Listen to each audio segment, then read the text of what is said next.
À la maison Rousseau et Littérature, certaines peintures de Fabienne Verdier nous plongent dans la magie des couleurs et de la lumière. Une exposition proposée à l'occasion de la création de l'Institut à ciel ouvert Sciences et Spiritualité qui vise à soutenir la recherche académique sur l'origine du vivant. Une thématique que l'on retrouve dans le travail de l'artiste. Présentons ici les œuvres appelées les Rainbows, arc-en-ciel de Fabienne Verdier.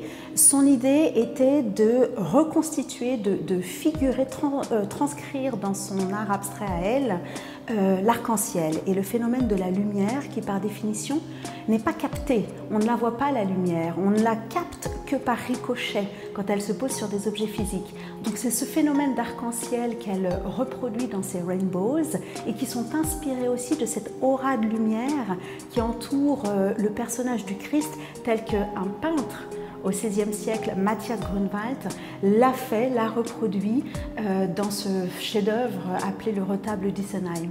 Il en ressort des œuvres évoquant le cosmos, l'artiste s'étant également inspiré de l'action des supernovas dans l'espace.